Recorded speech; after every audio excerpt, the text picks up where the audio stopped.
Good evening, followers, friends, stalkers, however you'd like to identify yourself. This is mom of two, wife of one, and it is August 17th, 2015 at 6:35 p.m. And I'm here again for a weekly chit chat about things going on in my life or things that I'm noticing or things that I'm realizing. I wanted to talk today because I just experienced it 5 minutes ago about being at your wits' end with your children. When I had my first child 6 years ago, I had a point where I was just really, really frustrated with him. He was really young. I don't think he was even, he may have been a little over a year.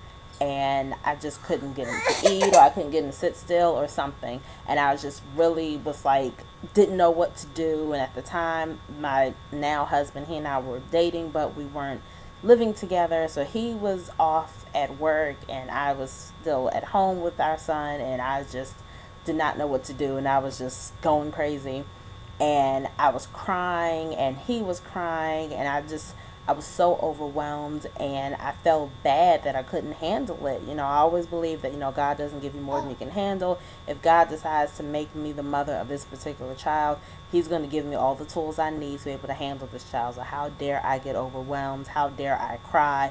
How dare I act like I don't know what to do, basically? So my solution then was to call up a good friend of mine who was like my brother.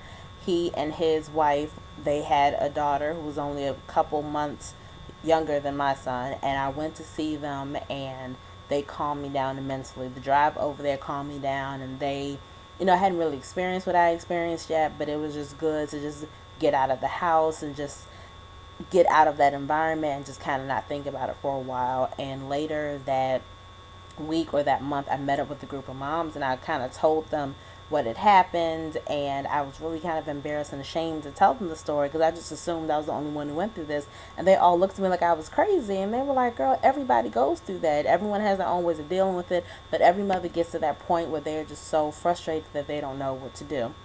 And one of the moms told me, when your child is getting on your nerves like that, or when you're feeling at your wits' end and you feel like you don't know what to do, don't immediately think that you are a bad mother. It's okay to take a break from your children. It's okay to walk away from your children for a little bit. The idea of being a parent, whether you're mother or father, can be very, very overwhelming for anybody, no matter what their situation is. And my situation at the time was that I had gotten laid off, and I didn't know when the unemployment was going to run out. I hadn't had any interviews lined up yet, so of course I'm thinking money wise, how am I going to pay for the Pampers and the formula and this and this and this and this. So the stress of all of that and the stress of not knowing how to calm him down when he was crying just got to be too much for me in that moment. But the women told me it's okay. We've all gone through this. Take your time for yourself if you need to. Call his father, call your parents. They say it takes a village to raise a child for a reason, because every parent gets to that point where they need a break. And I need another break tonight with my second child, who's this way. See how she looks cute and innocent right now? And she's not crying right now. 10 minutes ago, she had been crying for 40 minutes straight. She wouldn't eat the dinner that I prepared for her. She finally calmed down when I gave her some juice. And she does this thing, and I don't know if you moms experience this, but when I give her something that she doesn't really want to eat, she'll open her mouth for it because she sees the spoon. She'll have it in her mouth, and she'll either immediately let it fall out of her mouth, or she'll clamp her mouth up really tight and hold the food in. She'll refuse to chew. She'll refuse to swallow. She'll just keep it in her mouth just forever. She's not crying or whining. She just has her mouth clamped shut, so I can't get the food out and I can't put any more food in. So, of course, trying to feed her, and then, of course, I got to feed her brother a little later.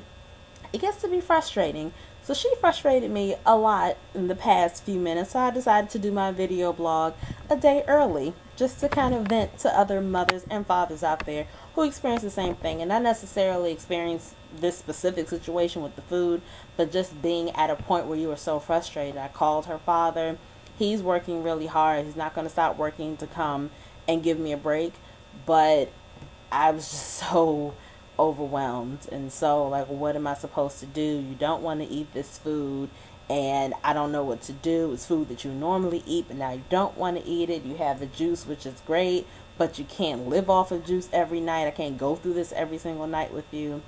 And obviously, you know, she's still young, so she can't physically say, Mommy, I'm not hungry. Mommy, I don't like the food. Mommy, whatever. So you have to guess. See, and now she's acting, again, all cute and innocent, like, oh, Mommy, I'm here.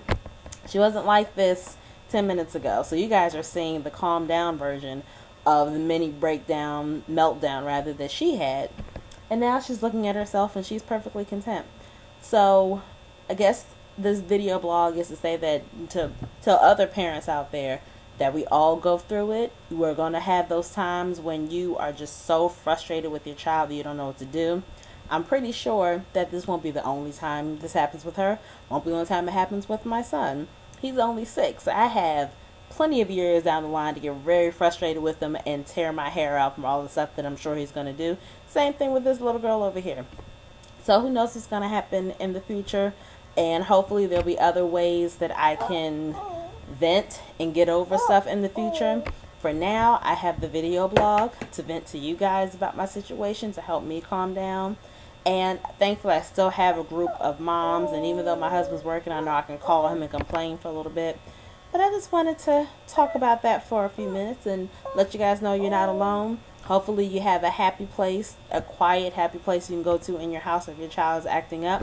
One of my mom friends told me her daughter was having a fit and she didn't know what to do. She put her daughter in her playpen, made sure she was safe. She went upstairs to her room and she chilled out for about 5 minutes. And all she needed was that 5 minutes just of peace and quiet to get herself together, to get back to her child. Her child was perfectly fine when she came back to her, and everything was okay after that. But sometimes all you need is that 5 minutes to just get away from your child, even get away from your spouse, just to have that time to yourself. So this is Mommy of 2, Wife of 1 signing off. Hopefully I've helped. Hopefully I provided some kind of entertainment for you. And I will see you guys next week.